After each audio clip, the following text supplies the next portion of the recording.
Menteri Keuangan kita yang baru Pak Purbaya bilang bakal beresin Cortex dalam waktu 1 bulan. Bahkan dia bilang bakal datengin ahli-ahli IT dari luar. Maksudnya ini dari luar negeri atau dari luar kementerian ya. Pertanyaan gue cuma satu, apakah bisa dalam waktu 1 bulan? Banyak ahli IT yang bilang kalau Cortex ini sudah gagal sejak awal desain sistemnya. Dan terbukti dari beberapa temuan. Misalkan teman-teman, kita ulang lagi kemarin. Dari error Cortex awal yang banyaknya kayak gini ketahuan. Database-nya pakai Tibero. Yang ini Tibero dari Korea, karena vendornya dari Korea. Pertanyaan gue cuma satu, database Tibero ini capable nggak ngelayanin pajak 283 penduduk Indonesia? Terus ada lagi, ketahuan lagi, We Do IT Cats. Ternyata dia pakai template dari perusahaan luar.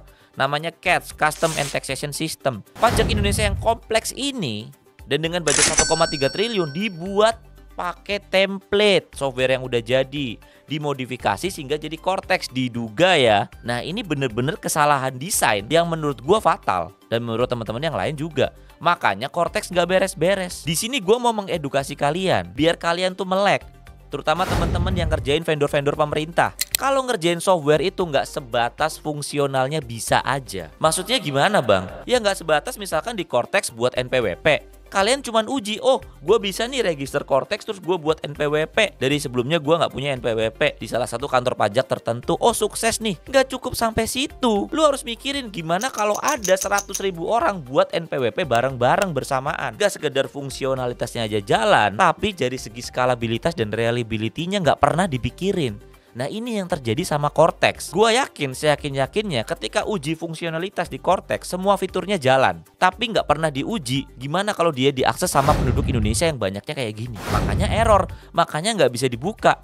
Kemarin gue diundang Metro TV buat ngomong secara online apa aja kelemahannya Cortex. Ya gue bilang Cortex itu masalahnya simple sebenarnya. Cortex itu cuman nggak bisa dibuka. Itu masalah simple dari end user. Kalau udah bisa dibuka sebenarnya bisa jalan, bisa ngelakuin transaksi.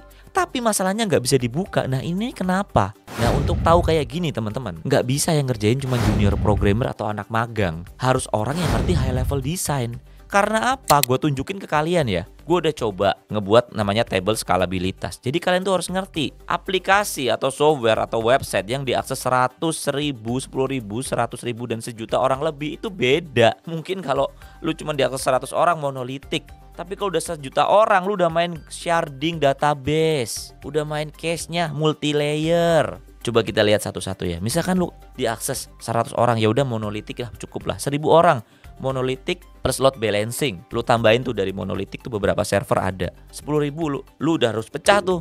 Gak bisa jadi satu. Fungsi-fungsinya harus udah modular dan microservices.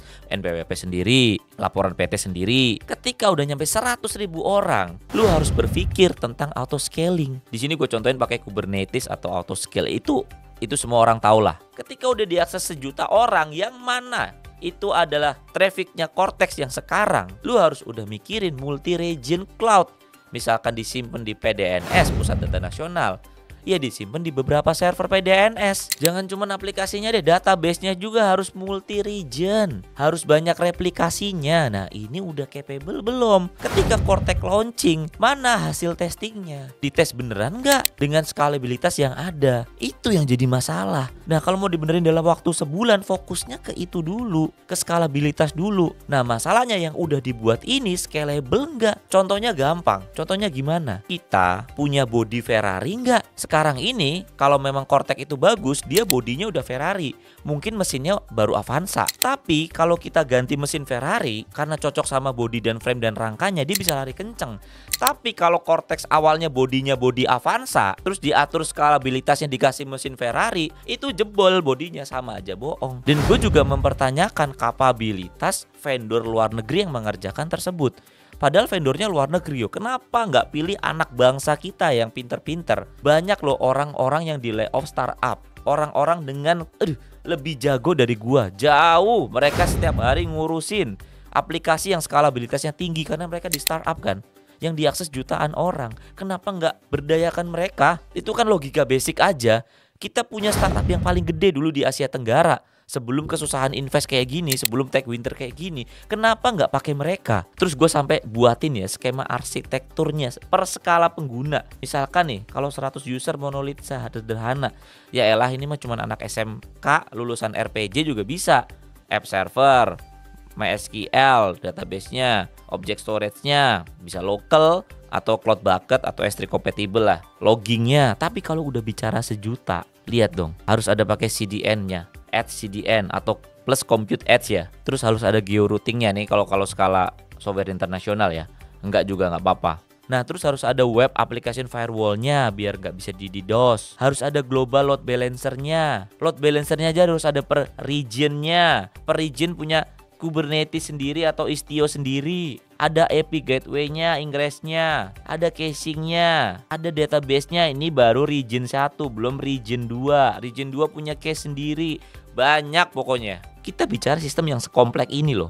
Bahkan harus ada apa? Harus ada application performance monitoring. Ini gua kasih contoh Datadog atau New Relic. Harus ada alertingnya. Masing-masing region harus ada APM-nya. Ini catatan gua kalau bikin aplikasi yang diakses sejuta orang. Nah, Cortex itu kayak gitu enggak? Dengan budget 1,3 triliun, itu yang harusnya dievaluasi dulu.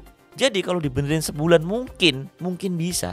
Asal yang di-review itu skalabilitasnya. Tapi kalau mau ngerombak Cortex sampai beres, menurut gua ya, pribadi ya, itu harus dibuat dari nol. Ya karena lu lihat aja, dia aja ngambil template dari aplikasi yang udah jadi. Diduga ya, dia pakai database aja yang baru pernah gua denger loh.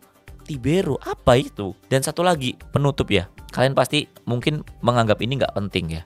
Tapi gua orangnya itu suka banget sama UI UX atau desain. Kalian bayangin ya teman-teman, aplikasi yang harganya 1,3 triliun, ikonnya begini teman-teman. Bayangin, ini icon ngambil dari Google teman-teman. 1,3 triliun, ini nggak pantas. Slicingnya harusnya profesional, UI UX-nya harusnya profesional. Bukan profesional, bahkan slicingnya world class. Coba buka aplikasi Singapura deh, coba. Singapura text website. Lihat slicingnya. Bagus nggak?